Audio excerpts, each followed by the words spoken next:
É muito bom poder expressar a nossa fé e o nosso amor, a esse Deus que nos amou primeiro. Vamos abrir a nossa Bíblia em Tiago, a carta do apóstolo Tiago, capítulo 5, versículo 16. Tiago 5, 16. Você vai ver que esse texto fala algo muito importante. Eu quero convidar aí a nossa irmã Gislene, lê esse versículo para nós, irmã Gislene, por gentileza. Confessai as vossas culpas uns aos outros e orai uns pelos outros, para que sareis. A oração feita por um justo pode muito nos seus efeitos. Amém. Que Deus nos abençoe. Você pode perceber que o apóstolo Tiago está falando sobre uma questão importante, sobre enfermidade. Crente pode adoecer. Não existe crente de aço, com peito de aço. Há muito se questionou e muito deve se questionar esta ideia de supercrentes. Na verdade, quando Jesus se fez carne, ele mostrou claramente a fragilidade humana na sua forma de viver.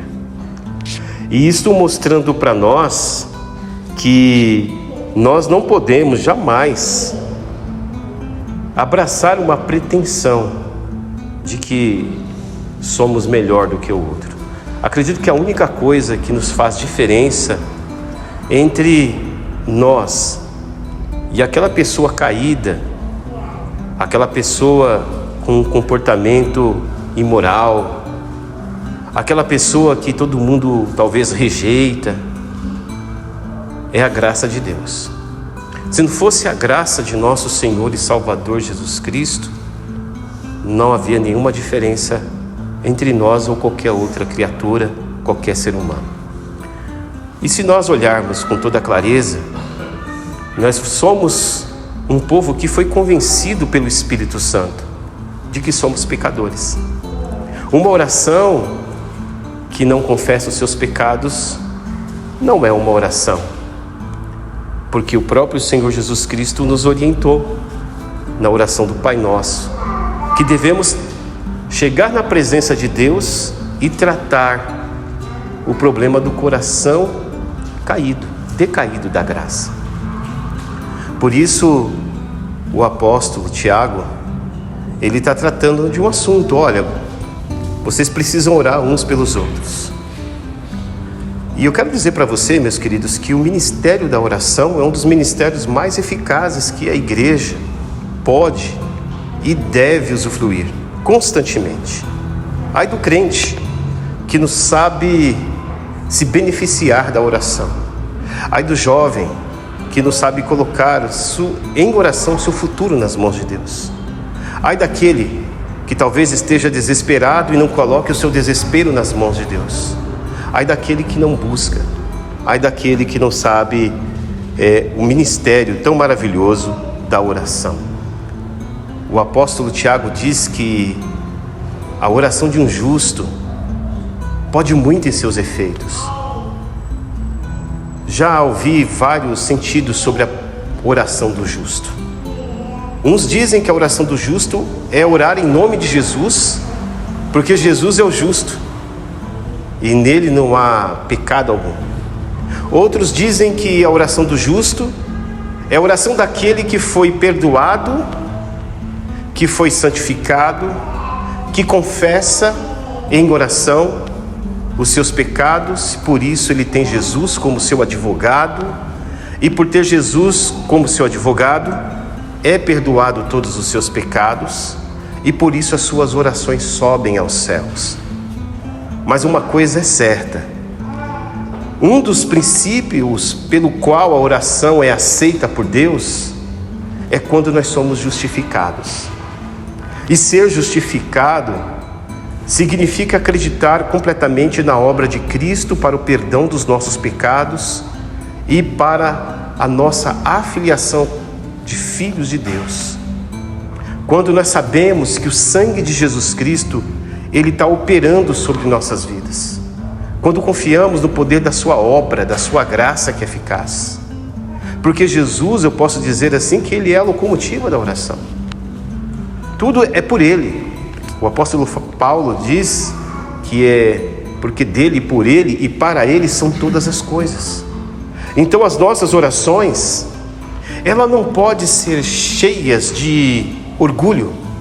O que é orgulho? Nesse sentido aplicado da oração. Uma oração baseada na minha própria fé. A minha fé, ou que muitas pessoas falam fideísmo, que é a crença de acreditar que a fé de alguém pode fazer alguma coisa. Não. A fé de alguém não pode fazer alguma coisa, mas a fé de um justo sim. E nós podemos ver isto acontecer em vários episódios da Bíblia. Quando a fé de José, que fez com que ele saísse do lixo, de um fundo do poço, de uma escravidão, a ser alguém que ficou no trono e que acabou intercedendo pela sua família no momento mais difícil. A fé de um justo. A fé de um justo que faz com que, por algum motivo, o amor desse Deus Pai maravilhoso torna esta pessoa em um sacerdote.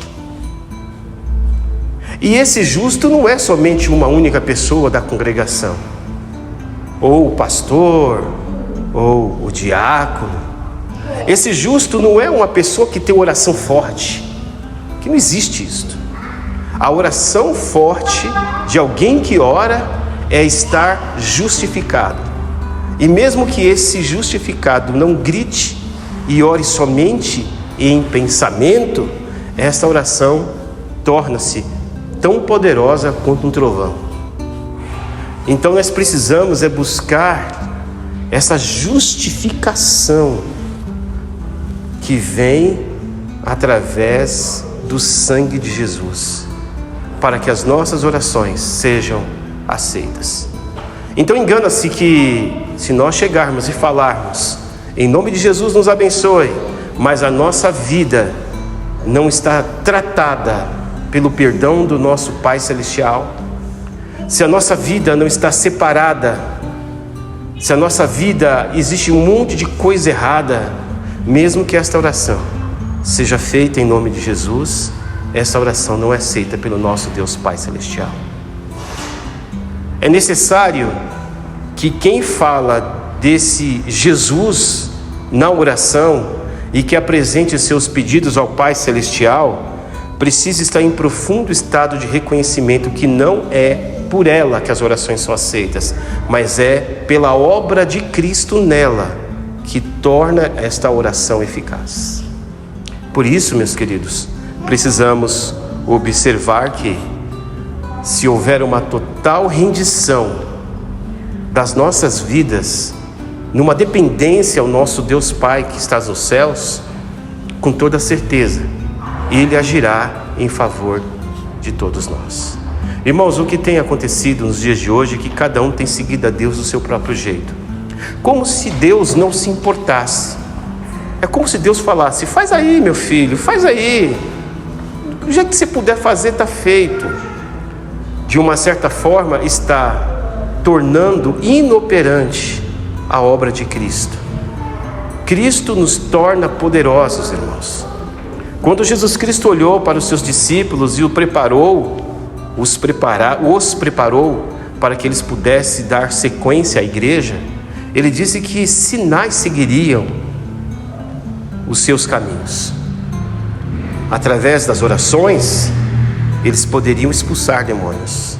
Através de uma autoridade espiritual, eles poderiam olhar para o demônio e dizer: sai, eles sairiam. Através da autoridade espiritual, que vem dessa justificação porque na justificação Jesus Cristo pega todos os nossos pecados, nós acreditamos que nós abandonamos esses pecados, nós temos autoridade sobre as enfermidades. Por causa desta justificação, desta graça, podemos orar para os enfermos e Deus operar a cura. Então você não precisa, de acordo com o que o apóstolo Tiago está dizendo, você não precisa de um curandeiro, você não precisa de uma alquimia mística para que você pudesse tratar qualquer coisa. Simplesmente na oração.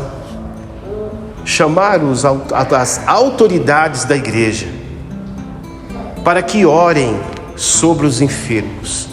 Por isso que eu tenho costume, meus irmãos, de sempre, ou quando sempre, de todos os cultos de domingo, nós termos um momento de oração e nós chamamos as pessoas para que possa receber esta oração, porque eu creio que o nosso Deus faz milagres, eu creio que Deus faz bênçãos acontecer, e nós temos testemunhos maravilhosos. No dia que a nossa irmã Berga veio, na última quarta-feira, nós havíamos falado para ela: Berga, ainda essa semana Deus vai fazer algo muito grande e misterioso na sua vida. E ela veio ao culto, buscou, e no final da oração ela conta a vitória que aconteceu na vida dela. E eu acredito que existem muitos testemunhos, mas muitos testemunhos recebidos, porque, meus queridos, não podemos jamais desprezar a eficácia da oração em nossas vidas, mesmo que e quando nós sintamos que as nossas orações não estão sendo ouvidas, mesmo quando nós sintamos isso. Então, o que nós precisamos hoje é fazer uma confissão em nossas orações. Senhor, torna-me justo, torna-me justificado. Opera a justiça do Senhor na minha vida, para que a minha oração possa subir aos céus. Deve ser muito triste para nós, irmãos. Deve ser muito triste para um crente uma oração não subir aos céus.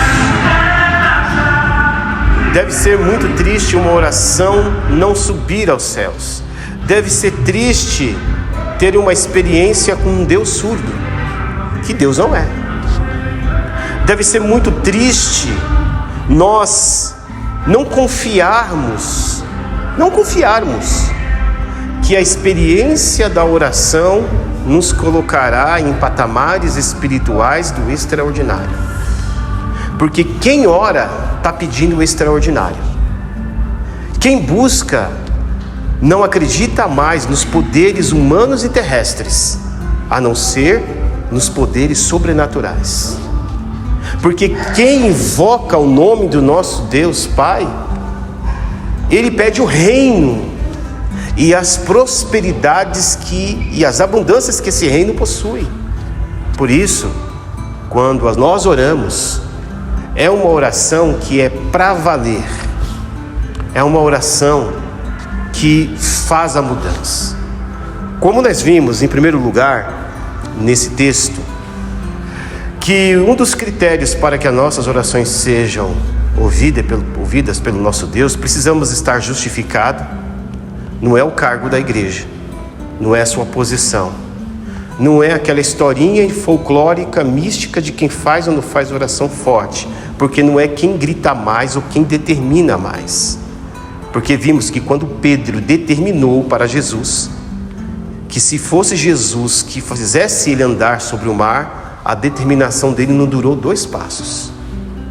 Mas é aquele que confessa: Senhor, me ajuda. Eu preciso que as minhas orações subam aos céus. Por isso, o sangue de Jesus Cristo deve e precisa me purificar nesta hora. E quando isso acontece, meus queridos, nós estamos abrindo nosso coração na sala de cirurgia de Deus, para que Deus nos faça um autoexame, nos faça examinar o nosso coração, para que então o perdão seja doado e a cura e as bênçãos aconteçam. Meus queridos, existem muitas pessoas que oram, mas existem poucas orações respondidas. E o que Deus mais quer é que todas as orações sejam recebidas. Absolutamente todas. Todas, é a alegria de Deus. Nós temos um Deus generoso, nós não temos um Deus que é convencional. Nós não temos um Deus seletivo. Nós temos um Deus que não faz acepção de pessoas. Aquela mulher que estava no caminho, a Ciro-Fenícia, perseguindo Jesus, gritando, clamando para que ele pudesse libertar a sua filha, que estava terrivelmente atormentada por demônios e doente. E Jesus falou: não é lícito colocar o alimento para os cachorrinhos. Aquela mulher foi até humilhada, mas ela persistiu. E ela reconheceu que era sim um cachorrinho, mas ao mesmo tempo ela reconheceu a benevolência da graça, do amor de Deus, que não a trataria como um cachorrinho, mas trataria como uma filha e colocaria ela à mesa, e o milagre aconteceria. E o milagre aconteceu. A oração nos coloca nesta mesa, irmãos, uma mesa do sobrenatural. Um banquete espiritual está preparado para aqueles que oram sem cessar. Somos convidados a esta busca. E vivemos uma época em que as redes sociais e também nós vivemos uma época do comportamento do consumo, do imediatismo, de que tudo deve nos gerar um retorno rápido, hiper rápido, e tudo que nós temos que fazer e tudo que queremos está tudo linkado ao retorno do prazer, chamado prazer, que muitas vezes nós abandonamos a oração, porque a oração faz um caminho inverso. Na oração você não ri, na oração você é convidado a chorar. Na oração você não se expõe como muitos se expõem lá na internet, nos stories, mostrando coisas suntuosas, lindas, glamurosas. Não, na oração nós pegamos nosso rosto cheio de rugas, o nosso coração peludo, e colocamos diante de Deus e falamos: ó Deus, eu quanto sou pecador, o quanto eu preciso ser tratado. Na oração não tem lugar para fingimento. Na oração há um raio-x espiritual que nos denuncia e que mostra quem realmente nós somos, e enquanto nós não confessarmos quem realmente nós somos diante de Deus, Deus não libera a cura, a bênção e a transformação. Então é na oração. Uma oração muda tudo. Uma oração provoca a graça e o poder de Deus. Meus queridos, a oração também, de acordo com esse texto, nos tira da estagnação. Nós sabemos, irmãos, que a enfermidade faz parte da vida, mas não é porque ela faz parte da vida que nós precisamos concordar com ela, correto ou não? Não é porque o mundo está indo de mal a pior que nós devemos deixar de enxergá-lo com as lentes divinas. Não, ao contrário. A oração é um grito de revolução. A oração é como se tivesse alguém, a sua alma, gritando: eu não aceito isto, eu sou contra, eu não estou conformado com esta situação. Então o maior grito da independência chama-se oração, onde nós dizemos para Deus que alguma coisa está errada na nossa vida e que precisa ser transformado, consertado a qualquer custo, mesmo que isso comece por mim, mesmo que isso doa. Então a oração nos leva para esta transformação, que começa primeiro no coração, para depois na situação.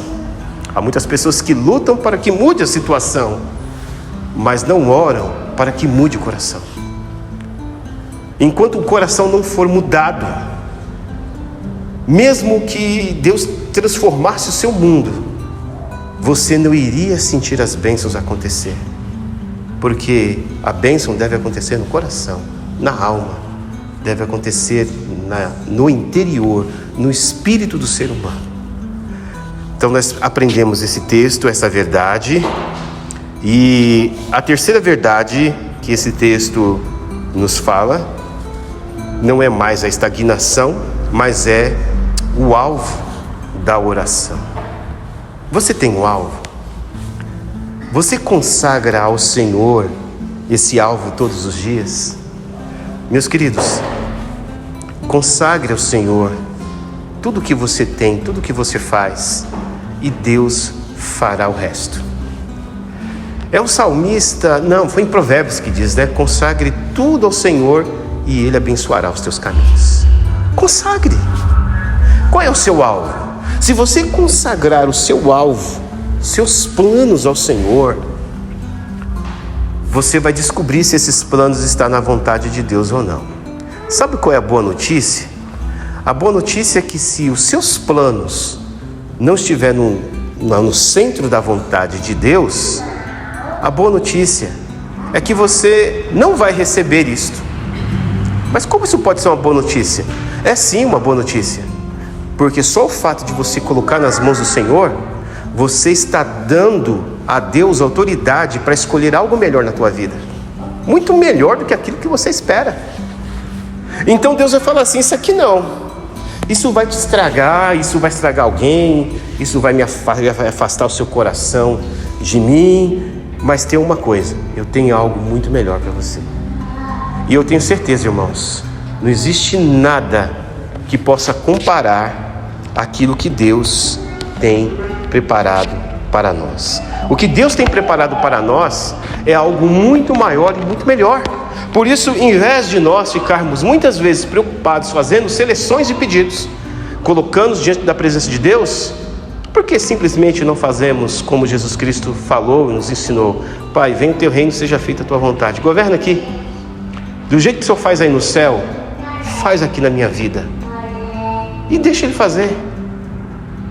Às vezes nós achamos que Deus está ali no almoxerifado espiritual, onde nós mandamos vários pedidos, vários e-mails. Me manda 10 caixas de providência, me manda 5 selos de promessa, eu quero isso, eu quero aquilo. Fazemos várias demandas, vários pedidos, quando na verdade o que nós precisávamos fazer simplesmente era dizer: Senhor, entra que a casa é tua. Eu vou sentar na arquibancada e vou deixar o Senhor atuar no campo, nas áreas da minha vida. E é isso que acontece, irmãos. O texto que nós acabamos de ler, o alvo era a cura de toda enfermidade. Você sabia que existe mais do que um tipo de enfermidade? Existe a enfermidade emocional, existe a enfermidade espiritual e existe a enfermidade física. Às vezes ocorre fatos que nós estamos, às vezes, enfermos nessas 3 áreas. Às vezes acontece de pessoas estar enfermas assim, nas 3 áreas. Mas o mais importante de tudo isto é você reconhecer que você está enfermo. Veja que a relação da oração é uma relação de interdependência. Um pode fazer, um tem a providência. Do outro lado, esse um que tem a providência, esse um tem todo o poder. E desse lado tem aquele que diz que não tem poder. Então, pelo fato da oração ser um ato de declaração de rendição, por um outro lado, a oração nos leva a reconhecer o nosso verdadeiro estado. Gosto dos Salmos 37, Salmos 51, vários salmos. Salmos 3, 4 e 5, quando o salmista rasga o seu coração diante de Deus e fala: Senhor, eu estou desse jeito, minhas lágrimas não param, eu estou em depressão. Senhor, eu estou perdido, não sei o que fazer. Dentro de mim parece que águas de mortes escuras, turvas, se mexem sem parar. Eu não sei o que fazer. E por mais triste que foi feita esta oração, Deus realizou a cura. O apóstolo Paulo diz: examina-se o homem, examina-se o homem a si mesmo, e coma-se deste pão. Eu acredito que isto é um princípio para todas as coisas, principalmente para a oração. Examina teu coração e apresente exatamente o que está ali. Porque, infelizmente, irmãos, quando nós não reconhecemos que estamos doentes, as doenças espirituais, diferente das maiorias das doenças físicas, elas contaminam. Um crente doente na fé contamina um crente que está são na fé. Um crente que está doente na comunhão contamina aquele outro que está bem. Um crente que não está bem espiritualmente, desanimado, reclamando, murmurando, ele pode contaminar tantas outras pessoas que estão ao seu lado. Por isso que nós somos convidados mesmo a pedir: Deus, cura a minha fala. Eu quero ter palavras que curam. Senhor, eu quero ter palavras que confessam o seu poder. Me ensina a declarar o seu amor, se nós estamos enfermos emocionalmente e espiritualmente. O salmista diz que as palavras da minha boca e a meditação do meu coração seja só em louvor a Ti. Porque todos os dias as enfermidades emocionais batem à nossa porta, para que as palavras de gratidão sejam transformadas em palavras tóxicas, palavras doentias, para que nós não possamos dar glória a Deus, para que nós não possamos declarar que a qualquer momento o meu milagre vai acontecer. Não, o meu milagre não vai chegar, a qualquer momento o meu milagre vai acontecer, porque nós cremos no sobrenatural, nós cremos num Deus que faz, todo-poderoso. Por isso, quando nós dizemos: Senhor, a minha fé está enferma, cura a minha fé, com toda certeza você receberá essa cura, porque oração é confissão. Na confissão tem alguém que escuta, e todas as orações feitas a Deus em nome de Jesus, confessando o nosso verdadeiro estado, Deus vai operar um grande milagre. O maior milagre, irmãos, está para acontecer em nossas vidas quando Ele começar em nós, não através de nós. Quando Ele começa em nós, aí sim o através de nós se estende e transborda para todas as direções. Há quanto tempo pessoas não olham para você e não falam: nossa, você é uma bênção? O mundo, as pessoas que estão ao nosso lado, estão indo de mal a pior, meus queridos. Os nossos colegas de trabalho estão mais cegos do que um cego de verdade. E muitas vezes nós temos condições de sermos bênçãos. A pergunta é: por que não está acontecendo isto? O fato é, se nós não confessarmos que precisamos da misericórdia de Deus, que estamos muitas vezes enfermos, que existe uma área na nossa vida que precisa de uma chuva de bênçãos e que precisamos de uma reformulação, mesmo que Ele nos quebre como um vaso na mão do oleiro e depois Ele nos reconstrua para um vaso melhor e maior de glória, não podemos evitar esse processo, precisamos enfrentar se nós quisermos experimentar o sobrenatural de Deus em nossas vidas. Eu prefiro ser quebrado por Deus do que ser moído pelo ego, pelo orgulho, ou muitas vezes cegamente, dando murro em ponta de faca e culpando a faca por causa disto. Então nós precisamos observar: está enfermo? Estou enfermo. Então chame os presbíteros, chame a autoridade, chame pessoas de oração. Então eu acredito que Tiago também não só estava reconhecendo a autoridade da igreja de sua época, mas como também ele coloca um tal de justo do meio, dizendo que é possível sim que a igreja seja assim uma comunidade terapêutica, curadora através da oração, e que na oração a gente aprenda essas lições. porque Deus quer fazer coisas tremendas em nossas vidas.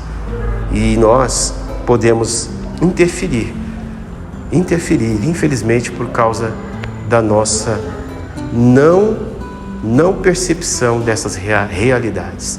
Que Deus nos abençoe, que Deus nos fortaleça, que Deus nos torne pessoas curadas para curar. Porque se um cego tentar guiar outro cego, ambos vão cair, né, no buraco.